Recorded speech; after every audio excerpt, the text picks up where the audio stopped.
Selamat pagi Bapak Ibu, Opa Oma, apa kabar? Pastinya selalu baik dan penuh semangat walaupun kita masih ibadah online di rumah kita masing-masing. Tidak mengurangi antusias kita pada pagi hari ini untuk beribadah dan juga kita bersyukur oleh kasih Tuhan Yesus kita diberikan berkat, kesehatan, dan sukacita.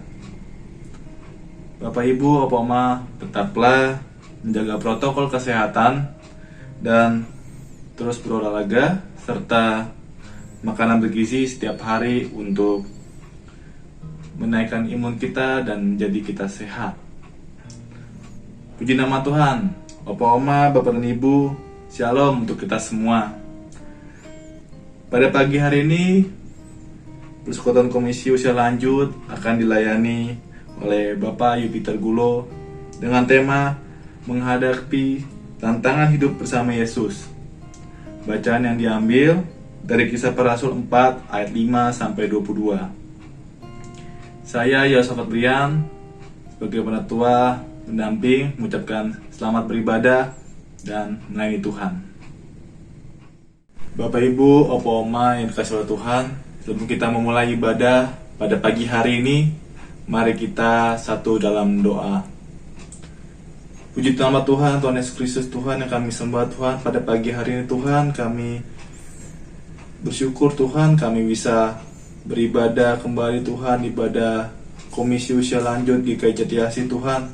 Semua Tuhan, atas pernyataanmu Tuhan. Tuhan Yesus Kristus Tuhan, kami ingin mulai ibadah ini Tuhan, kiranya Kau berkati Tuhan, awal, pertengahan, dan akhirnya Tuhan.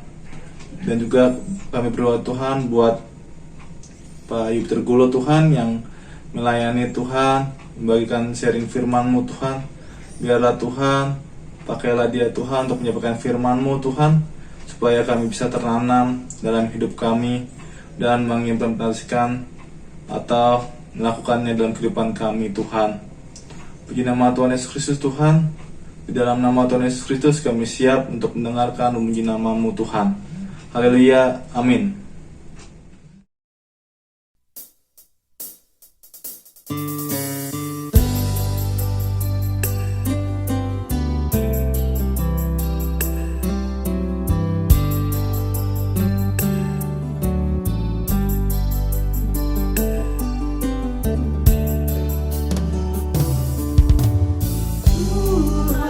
Tuhan adalah gembalaku, kasih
Mazmur pada pagi hari ini diambil dari Mazmur 23.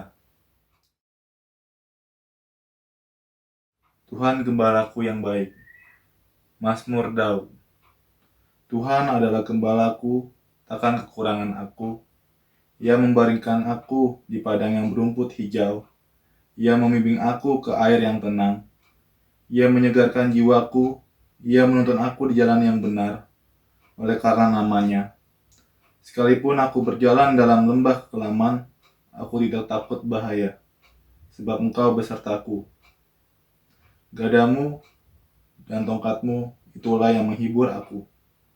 Engkau menyediakan hidangan bagiku di hadapan lawanku. Engkau mengurapi kepalaku dengan minyak, pialaku penuh melimpah. Kebajikan dan kemurahan berkah akan mengikuti aku seumur hidupku, dan aku akan diam dalam rumah Tuhan sepanjang masa. Demikian Mazmur Tuhan. Selamat pagi, Ibu Bapa dan saudara yang terkasih di dalam Yesus Kristus, Tuhan dan Juru Selamat kita. Shalom, Oma dan Opa, serta pendengar sekalian yang bergabung di dalam ibadah secara virtual Komisi Usia Lanjut GKI Jati Asih pada saat ini. Oma, Opa, dan saudara-saudara yang dikasihi oleh Tuhan, kita berjumpa kembali pada ibadah kali ini yang merupakan ibadah minggu terakhir pada bulan April, sebab minggu depan kita sudah mulai masuk pada minggu pertama bulan Mei 2021. Tidak terasa setahun kita sudah lewati dengan beragam persoalan yang kita hadapi. Dan tentunya kita bersyukur, berterima kasih kepada Tuhan karena hari ini kita masih diberikan kesempatan untuk berjumpa melalui ibadah mingguan Komisi Usia Lanjut. Saya tentu sangat berbahagia oleh karena kesempatan ini saya diberikan untuk mengambil bagian, membawakan refleksi atau renungan berkenaan dengan ibadah bersama dengan Oma, Opa, dan saudara-saudara sekalian. Ibu Bapa dan saudara, Oma dan Opa, mari kita berdoa menyerahkan kepada Tuhan ibadah kita, khususnya pemberitaan firman Tuhan sebelum kita membaca dan merenungkannya. Mari kita berdoa.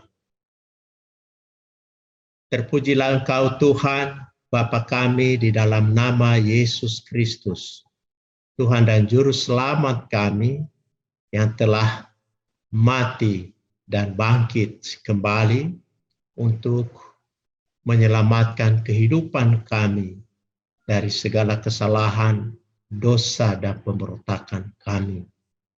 Di pagi hari yang indah ini Tuhan, kami datang kepadamu bersyukur dan berterima kasih karena kami boleh diperkenankan oleh Tuhan untuk menjadi bagian di dalam ibadah Komisi Usia Lanjut GKI Jati Asih pada saat ini.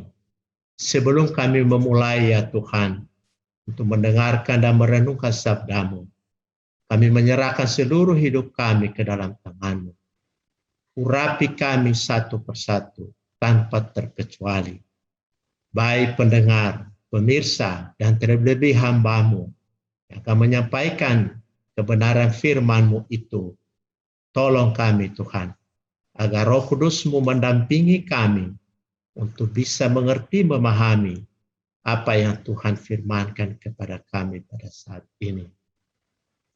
Ampuni segala dosa dan kesalahan kami ya Tuhan, agar tidak menjadi hambatan kasih karunia-Mu bagi kami dalam persekutuan ini. Kiranya Tuhan juga yang menghalau segala kuasa kegelapan, yang mengganggu hati, pikiran, dan jiwa kami untuk berjumpa dengan Tuhan. Berbicaralah kepada kami Tuhan, karena kami siap untuk mendengarkan sabda-Mu itu.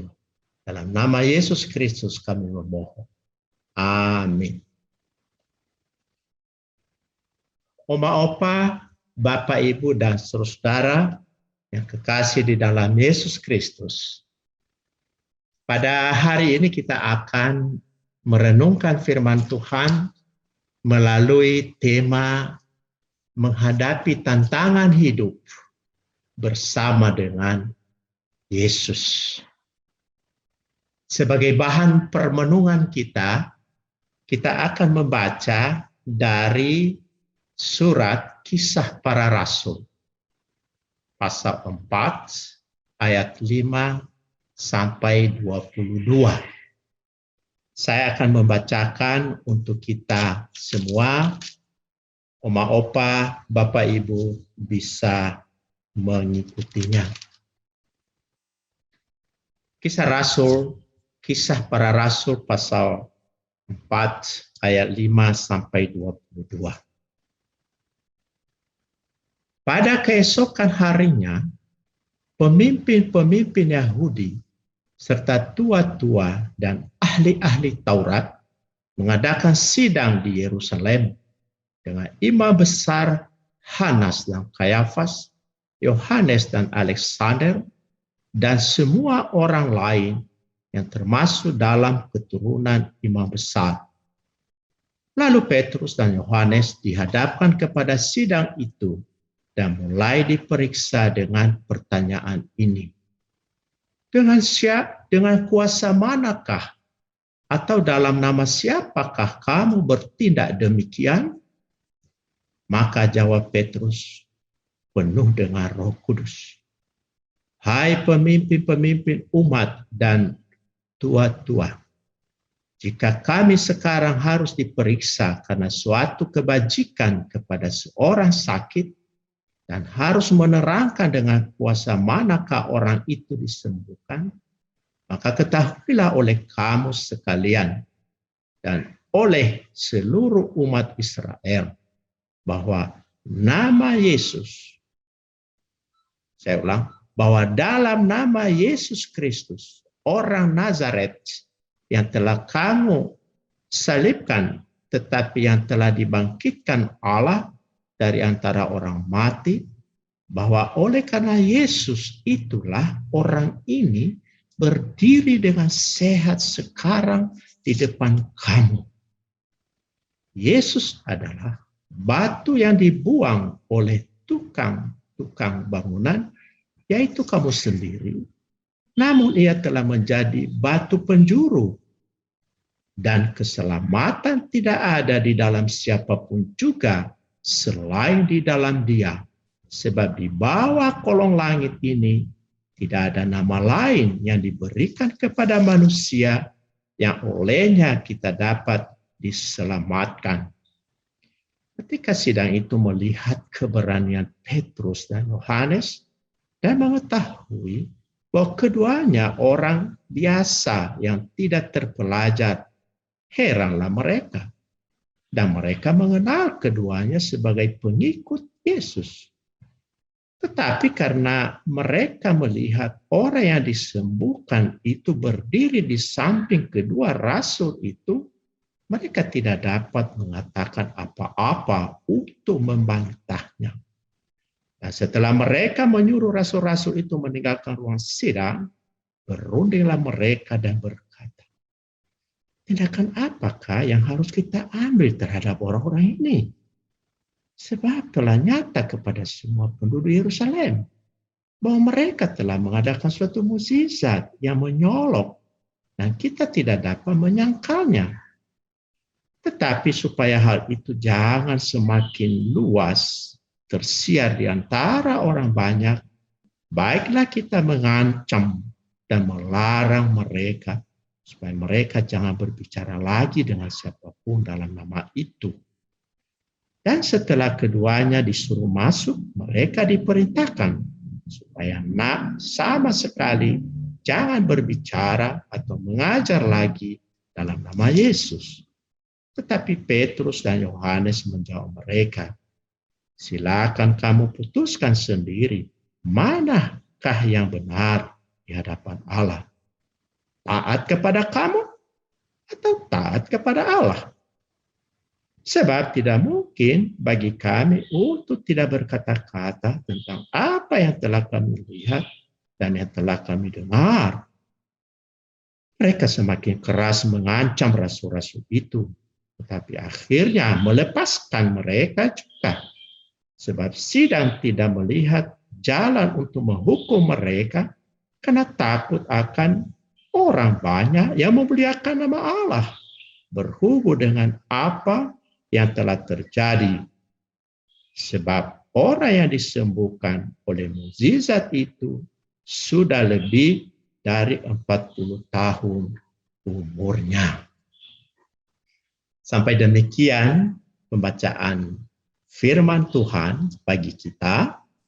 Yang berbahagia adalah kita semua yang setia membaca dan mendengarkan firman Tuhan, merenungkannya siang dan malam dalam hidup kita, dan terlebih-lebih melaksanakannya dengan setia dalam jalan hidup kita sehari-hari. Ibu bapa, oma opa yang kekasih di dalam Yesus Kristus. Berdasarkan pembacaan kita tadi dan dengan tema khusus menghadapi tantangan hidup bersama Yesus. Ini menarik Bapak Ibu, yaitu bicara tentang tantangan. Tantangan hidup. Adakah orang yang tidak menghadapi tantangan di dalam kehidupan ini? Adakah orang yang tidak mengalami problema kehidupan? Adakah orang yang bebas dari kesulitan? Bebas dari segala macam pernik-pernik hambatan dalam kehidupan? Saya kok berpikir tidak ada orang yang bebas dari tantangan. Artinya semua orang menghadapi tantangan hidup.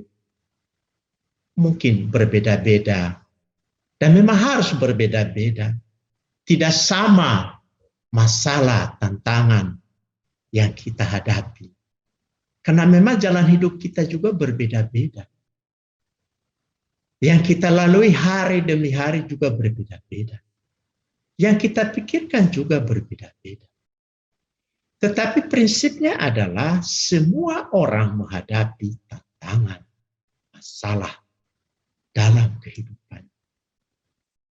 Ya, kalau demikian harusnya kita tidak perlu mempersoalkan, apalagi menghindar dari tantangan dan masalah itu. Tidak perlu. Mungkin yang membuat kita berbeda adalah cara kita menghadapi masalah dan tantangan itu. Ada yang berani menghadapi tantangan. Dalam perjalanannya dia terus maju. Apapun yang dihadapi, dia akan lewati. Ada juga orang yang mungkin mengambil jalan lain. Lari dari masalah. Menghindar dari masalah. Tentu mempunyai konsekuensi yang berbeda-beda. Hidup kita hakikatnya adalah ada masalah. Dan di dalam manajemen dikenal masalah itu sesungguhnya adalah baik. Karena memberitahukan ada sesuatu yang tidak beres. Ada sesuatu yang tidak sesuai dengan yang diharapkan. Karena masalah sebetulnya ukuran dari arah yang kita tuju terganggu. Arah yang kita mau wujudkan mungkin tidak mudah mencapainya. Mungkinkah itu yang juga dihadapi oleh rasul-rasul Yesus yang pertama, terutama Petrus dan Yohanes. Mereka menghadapi tantangan hidup dalam pilihan mereka sebagai murid-murid Yesus. Bapak Ibu, mari kita coba merenungkan, dan tentu saja bersama dengan Petrus dan Yohanes kita bergumul bagaimana cara menghadapi tantangan hidup bersama dengan Yesus. Paling tidak Petrus dan Yohanes sudah membuktikan, Bapak Ibu, dan mereka bisa menunjukkan kepada kita konsekuensi dari pilihan jalan hidup yang penuh dengan tantangan. Dalam bacaan kita tadi, Bapak Ibu, Petrus dan Yohanes di hadapan mahkamah agama. Mengapa? Ada apa Petrus dan Yohanes harus berada di hadapan mahkamah agama? Mengapa dan bagaimana Petrus dan Yohanes harus disidang di mahkamah agama? Dan kira-kira apa keputusannya yang harus diterima oleh Petrus dan Yohanes? Itulah sebetulnya Bapak Ibu, oma opa yang diceritakan di dalam bacaan kita tadi yang cukup panjang ya, ada 17 ayat. Tapi kalau kita ringkaskan sebetulnya tidaklah terlalu rumit. Pertanyaannya, ada apa? Tentu saja jawabannya, Petrus dan Yohanes dipaksa oleh para pemimpin Yahudi, tua-tua, ahli Taurat, imam besar. Di sana ada Hanas, Kayafas, Yohanes, Alexander, bahkan semua keturunan imam besar hadir di dalam sidang mahkamah agama di Yerusalem, menyidang 2 orang rasul pertama Yesus, yaitu Petrus dan Yohanes. Ada apa mereka disidang? Kita bisa lihat dari pertanyaan dasar tuduhan itu. Ya, imam besar bertanya, "Hai Petrus dan Yohanes, dengan kuasa manakah atau dalam nama siapakah kamu bertindak demikian itu?" Itu yang dipertanyakan. Karena mereka sedang melakukan 2 hal kunci, Bapak Ibu. Mereka sedang melakukan mukjizat kesembuhan. Mereka sedang menyaksikan karya-karya daripada Yesus Kristus, terutama tentang kebangkitan Yesus dari kuburan. Itu yang menjadi tuduhan mereka, dan itu mengusik para imam besar. Mengganggu, tidak hanya mengganggu, tapi membuat mereka marah. Sehingga mereka bertanya, dengan kuasa manakah atau dalam nama siapakah kalian melakukan itu? Bapak Ibu, mungkin mirip-mirip dengan apa yang dialami Yesus ketika dia dihakimi pada waktu itu. Karena yang menghakimi Yesus juga adalah imam-imam besar ini, yang sekarang dihadapi oleh muridnya, rasul pertama daripada Yesus, yaitu Petrus dan Yohanes. Petrus tidak takut, Bapak Ibu. Dia dipenuhi dengan Roh Kudus dan dia menjawab dengan sangat lantang. Penjelasannya dia bisa kita baca tadi di ayat 8 sampai 12. Sedemikian rupa sehingga para imam besar itu tidak bisa membantah. Mereka bahkan mengakui mukjizat nyata yang dilakukan Petrus. Ya, tidak hanya itu, sidang itu disaksikan oleh seluruh penduduk Yerusalem, orang banyak. Ya, akhirnya mereka sendiri tidak bisa berkutik, speechless, nggak bisa ngomong apa-apa karena fakta menunjukkan. Beda ketika Yesus dulu dikhianati, ya, diadili, banyak fakta yang mereka manipulasi. Yang mereka lakukan akhirnya adalah mengancam dan melarang Petrus dan Yohanes. Jangan bicara dan mengajar lagi atas nama Yesus. Apa sikap Petrus, Bapak Ibu? Petrus dan Yohanes tidak takut. Mereka terus menegaskan, malah mengingatkan para imam-imam besar dengan mengatakan, terserah kalian para imam-imam besar. Pilihan ada di tangan kalian. Taat kepada kamu atau taat kepada Allah. Kesaksian tentang Yesus didengar dan dilihat harus disaksikan. Apa yang didengar dan apa yang dilihat itu tidak boleh disembunyikan. Kurang lebih itu yang disampaikan oleh Petrus dan Yohanes. Akhirnya apa? Keputusannya gimana? Para imam-imam besar itu, mereka memutuskan membebaskan Petrus dan Yohanes. Karena mereka tidak menemukan alasan apapun untuk menghukum Petrus dan Yohanes. Ya, mereka takut karena orang banyak yang mendengar dan melihat kesaksian yang dilakukan Petrus itu semakin memuliakan Allah sendiri. Kesembuhan menjadi bukti yang mereka lihat dengan mata kepala sendiri. 40 tahun si lumpuh itu berada di depan bait Allah. Dan saat itu disembuhkan oleh Petrus dengan mukjizat.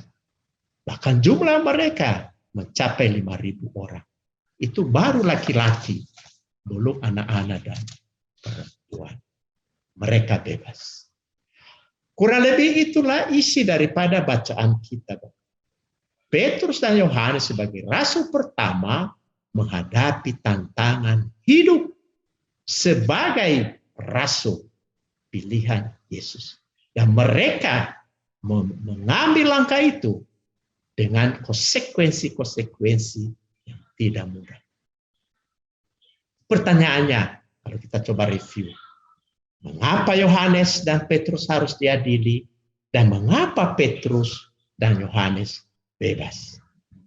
Yang pertama saya pikir kita bisa lihat tadi bahwa Petrus dan Yohanes diadili, ya, karena mereka marah, terusik dengan aktivitas Petrus untuk menyaksikan karya-karya besar daripada Yesus sendiri. Yang lumpuh mereka sembuhkan. Bahkan mereka berkhotbah di bait Allah sendiri di Yerusalem. Yang biasa dulu Yesus juga berkhotbah. Mereka berdiri di situ. Dan ini akan mengubah kekuasaan mereka. Semakin banyak pengikut daripada Yesus sendiri. Itulah yang menjadi dasar kemarahan daripada pemimpin Yahudi. Karena mereka benci kepada ajaran Yesus yang dianggap revolusioner. Itu. Ajaran Yesus revolusioner. Artinya bisa merubah paradigma ajaran daripada orang yang percaya kepada Dia. Bukan hanya itu Bapak Ibu. Di dalam imam-imam besar itu ada yang dikenal dengan orang-orang Saduki. Orang-orang Saduki itu semacam orang-orang kaya, semacam pengusaha yang berkolaborasi dengan imam-imam besar. Nah, orang-orang Saduki ini adalah tidak percaya kepada kebangkitan. Bahkan mereka juga sering berantem dengan orang-orang Farisi yang berbeda pemahaman tentang Taurat. Nah, mereka ini yang memprovokasi. Sehingga ketika mereka melihat Petrus dan Yohanes terus menyaksikan bagaimana karya besar Yesus itu, mereka terusik. Mereka marah dan membawa Petrus dan Yohanes dalam sidang mahkamah agama. Bisa kita lihat hasilnya, mereka bebas. Yang kedua Bapak Ibu, saudara, oma dan opa yang dikasihi Tuhan Yesus Kristus. Petrus dan Yohanes berani melakukan mukjizat, berani berkhotbah di bait Allah sendiri yang didengar oleh semua orang tanpa ketakutan apapun. Di sini pun kita bisa lihat mereka melawan Bapak Ibu dengan argumen-argumen yang berasal dari sesuatu yang mereka yakini. Petrus begitu berani menghadapi sidang mahkamah agama. Ayat 8 menunjukkan bahwa Petrus penuh dengan Roh Kudus. Dan dia mengatakan bahwa dalam nama Yesus Kristus, itulah orang ini bisa berdiri. Itu di ayat 10. Dengan sehat sekarang di depan kamu. Di ayat 12. Dan keselamatan tidak ada di dalam siapapun juga, selain di dalam Dia.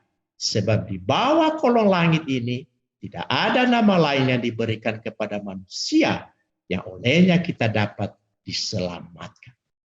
Pertanyaan para pemimpin Yahudi, para imam besar, dalam nama siapa, dengan kuasa apa?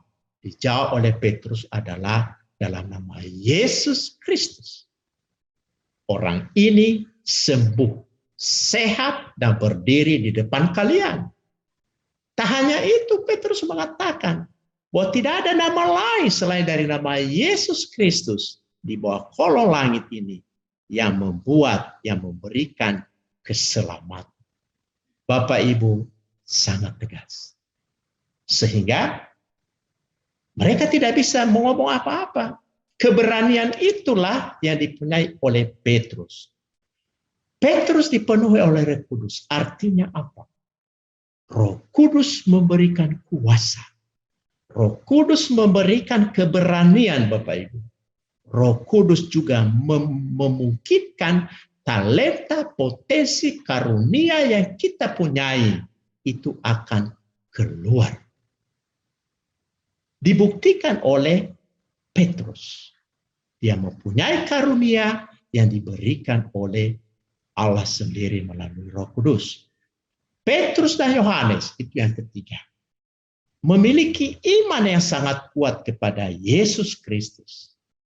Iman yang menjadi kuat dan menjadi dasar bagi mereka untuk melakukan, menyaksikan karya-karya Yesus Kristus. Mengkhotbahkan berita keselamatan bahwa Yesus itu sudah bangkit. Dan kebangkitan Yesus itu adalah keselamatan yang kekal bagi setiap orang yang mempercayai dan melakukannya. Kata kuncinya adalah Petrus dan Yohanes memiliki iman yang kuat dan teguh tentang kebangkitan Yesus Kristus. Dan itu yang membuat mereka berani. Itu yang membuat mereka tidak takut kepada siapapun. Bahkan risiko untuk disidang pun mereka tidak takut. Ibu bapak, oma opa yang kekasih di dalam Yesus Kristus. Itulah inti daripada pesan pengalaman yang dihadapi oleh Petrus dan Yohanes. Menghadapi tantangan hidup bersama Yesus. Sama juga yang kita hadapi saat ini. Hanya perbedaan tantangan dalam jalan hidup kita. Hidup harus dijalani bersama dengan tantangan yang kita temui di sepanjang jalan kehidupan kita. Dan tidak boleh kita menghindar, karena sesungguhnya ujian hidup itu kita rasakan ketika tantangan dan problema muncul. Memang menjadi pertanyaan, ketika kita menghadapi tantangan, siapa yang akan kita andalkan? Diri sendiri atau Allah? Petrus menyaksikan kepada kita yang mereka andalkan adalah Tuhan. Mereka punya iman yang cukup kuat sehingga tantangan apapun dalam tugas mereka, mereka tidak takut. Dan mereka hadapi dengan keyakinan itu. Ada Roh Kudus yang menguatkan. Ada Roh Kudus yang memberikan keberanian. Dan ada Roh Kudus yang akan menunjukkan jalan. Menjalani dan menghadapi beragam tantangan hidup bersama Yesus adalah pilihan yang tepat dan tidak pernah salah. Artinya apa, Bapak Ibu? Memiliki iman yang kokoh hanya kepada Yesus melalui Roh Kudus. Memiliki iman yang kokoh kepada Yesus Kristus melalui Roh Kudus yang bekerja di dalam diri setiap orang yang mempercayakan hidup kepadanya. mempercayakan hidup kepadanya.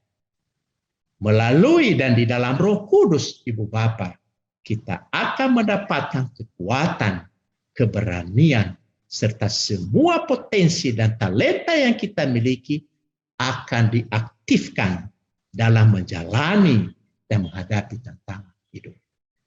Iman itu harus diaktifkan. Dalam salah satu buku yang ditulis oleh pendeta dari Amerika yang memimpin gereja yang sangat besar di Amerika, itu Kenwood Church, yang mengatakan bahwa waktunya untuk mengaktifkan iman Anda. Ya, Yul Austin, ya, pendeta yang sangat terkenal dan berpengaruh di Amerika yang sampai sekarang puluhan ribu jemaahnya, bahkan dia punya saluran televisi sendiri, mengatakan setiap saat kita bisa mengaktifkan iman itu. Bagaimana cara mengaktifkan iman, Ibu Bapak? Berarti kita harus terus-menerus membangun relasi dengan Allah. Dengan membangun relasi dengan Allah, maka kita memahami apa yang Tuhan kehendaki untuk kita lakukan. Apa yang harus kita lakukan agar iman kita kepada Yesus diaktifkan dan Roh Kudus bekerja di dalam hidup kita? Jawabannya, bersama dengan Rasul Yesus yang pertama, Petrus dan Yohanes, menyaksikan karya-karya Yesus Kristus, yaitu memberitakan Injil, mengabarkan kabar keselamatan bagi setiap orang di seluruh dunia, dimanapun kita berada. Di rumah, di tetangga, di tempat pekerjaan, bahkan di dalam setiap doa-doa itu. Dengan cara mengaktifkan iman kita, maka menghadapi tantangan hidup bersama Yesus sama dengan yang dilakukan oleh Petrus dan Yohanes. Bapak dan Ibu yang kekasih di dalam Yesus Kristus. Ada sebuah kutipan sederhana yang barangkali bisa membantu kita untuk mengokohkan refleksi kita pada saat ini. Kutipannya begini. Berjalanlah, jangan berlari. Sebab hidup adalah tentang perjalanan, bukan pelarian. Berjalanlah, jangan berlari. Artinya apa? Hidup ini bukan pelarian. Pelarian itu konotasinya pasti negatif. Melarikan diri. Karena ada kesalahan yang kita buat dan kita tidak mau bertanggung jawab. Menghindar dari masalah. Karena kita sudah melanggar. Hidup bukan pelarian. Tapi hidup adalah sebuah perjalanan. Life is a journey. Hidup adalah perjalanan. Hidup perjalanan artinya hidup harus berjalan. Berjalan artinya bergerak. Bergerak artinya beraktivitas. Beraktivitas artinya bekerja. Dan itu hakikat hidup. Bukan persoalan kita dibayar atau tidak dibayar. Tetapi hidup harus bekerja. Pagi sampai sore kita beraktivitas. Itu artinya kita bekerja. Bekerja artinya apa, Bapak Ibu? Ada perubahan, ada pergerakan. Dari nol berpindah ke satu. Dari satu tempat ke tempat lain. Bergerak, berjalan. Berarti hakikatnya berubah. Hidup yang berubah adalah hidup yang bertumbuh. Dari tahu menjadi tidak tahu. Dari bodoh menjadi pintar. Dari nol menjadi satu, dari satu menjadi tiga, dan seterusnya. Ketika kita mengalami perubahan, ketika kita bergerak dan mengalami perubahan, yang kita hadapi apa? Ada problem, ada tantangan, ada kendala, ada gangguan, dan disitulah yang membuat kita berbeda. Ketika kita lari dari masalah, artinya kita tidak berani menghadapi tantangan untuk mencapai tujuan kita. Kita bersama dengan Petrus dan Yohanes, jangan lari daripada tantangan. Hadapi bersama dengan Yesus Karena dia memberikan Roh Kudus untuk memberikan kita keberanian, kekuatan, bahkan jalan keluar kepada kita. Melalui cara itulah kita mengaktifkan iman kita setiap hari. Sebab tugas kita adalah mengabarkan berita kebaikan, berita keselamatan, Injil. Seperti yang disampaikan oleh Matius pada pasal terakhir dan ayat terakhir, pasal 28 ayat 18-20 saya bacakan untuk kita. Yesus mendekati mereka dan berkata, artinya murid-muridnya berkata, kepada aku telah diberikan segala kuasa di surga dan di bumi. Ayat 19, karena itu pergilah, jadikanlah semua bangsa muridku, dan baptislah mereka dalam nama Bapa dan Anak dan Roh Kudus. Ajarlah mereka melakukan segala sesuatu yang telah kuperintahkan kepadamu, dan ketahuilah aku menyertai kamu senantiasa sampai kepada akhir zaman. Itulah tugas kita, Bapak Ibu. Kita melakukan perjalanan, mengabarkan kabar keselamatan, karena Yesus sendiri sudah menjamin bahwa Dia bersama dengan kita. Inilah yang sesungguhnya yang sedang dan sudah dilakukan oleh para rasul Yesus. Dan kita akan melanjutkan tugas ini sebagai orang yang memiliki iman kepada Yesus Kristus. Mari Bapak Ibu, Oma Opa yang kekasih dalam Yesus Kristus, menghadapi tantangan hidup bukan melarikan diri, tetapi menghadapinya dengan segala konsekuensi dengan berani dan kuat. Kenapa? Karena kita bersama dengan Yesus sendiri. Amin.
Oma dan Opa yang kekasih di dalam Yesus Kristus, kita akan memasuki doa syafaat dan kita akhiri nanti dengan doa Bapa kami. Mari kita berdoa. Terpujilah Engkau Tuhan, Bapa kami dalam nama Yesus Kristus, Tuhan dan Juru Selamat kehidupan kami yang selalu setia menuntun, memberkati hidup kami hari lepas hari. Saat ini kami datang kepadamu ya Tuhan untuk bersyukur atas firman yang boleh kami dengarkan, renungan yang kami boleh bagi. Kami mohon kiranya Tuhan memberkatinya dalam hidup kami. Biarlah apa yang telah kami dengar Tuhan, dia menjadi rema dalam hidup kami. Terlebih supaya hidup kami sungguh-sungguh berjalan hanya bersama Yesus saja. Agar tantangan yang kami hadapi sekalipun, Tuhan bersama dengan kami. Anugerahkan kepada kami hikmah kebijaksanaan daripada Tuhan, agar kami mampu menghadapi tantangan yang selalu datang silih berganti di dalam kehidupan kami. Bapa di dalam surga, kami bawa sejumlah doa syafaat kami kepadamu.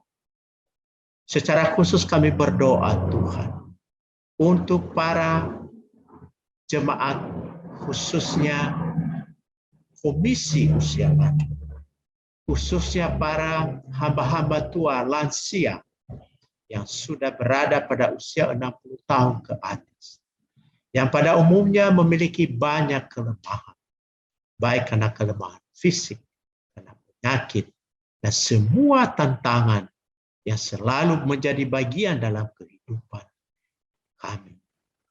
Kami mohon Tuhan, kiranya Engkau memberkati mereka semua. Anugerahkan hikmah kebijaksanaan dalam setiap hari, dalam setiap momen kehidupan mereka, agar mereka hanya bersama Yesus saja untuk menghadapi tantangan pada usia-usia yang sudah anugerahkan bagi mereka semua. Kami tahu secara fisik mungkin lemah ya Tuhan, tetapi biarlah Roh Kudus-Mu memberikan kekuatan, keberanian, bahkan iman yang kuat kepada kami untuk tidak pernah undur selangkah pun dalam rangka untuk melakukan kehendak-Mu. Walaupun hanya terbatas kami melakukan melalui doa, melalui syukur, melalui nyanyian di rumah saja.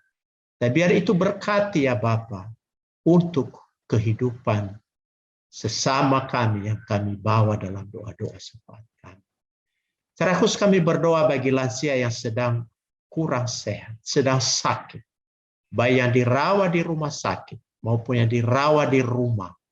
Saat ini Tuhan kami berdoa kiranya Engkau datang melawat mereka, memberkati seluruh perawatan yang diberikan, obat-obat yang diberikan oleh dokter, agar itu menjadi sumber kesembuhannya daripada Tuhan, sehingga mereka boleh pulih dan boleh mereka beraktivitas memuji dan memuliakan Tuhan. Kami berdoa bagi setiap keluarga lansia ya Bapa, hadirlah di tengah-tengah mereka, beri penghiburan bagi yang sedang susah Tuhan, dan berikan harapan bagi orang yang sedang putus asa, bahwa sesungguhnya di dalam Yesus segala harapan itu ada bersama Tuhan. Terima kasih Tuhan. Kami juga berdoa bagi setiap program komisi usia lanjut di GKI Jati Asih. Berkati para pengurus ya Tuhan. Berkati program-program yang dirancang dan berikan hikmat kepintaran bagi pengurus untuk terus melakukan program seturut dengan Tuhan. Kami berdoa untuk GKI Jati Asih dalam semua tantangan yang dihadapi dalam rangka melakukan kegiatan-kegiatan dalam masa pandemi COVID-19. Kami tahu pandemi COVID-19 akan berakhir. Oleh karena itu ya Bapak, Engkau persiapkan kami semua, baik jemaat dan terutama majelis GKI Jati Asih,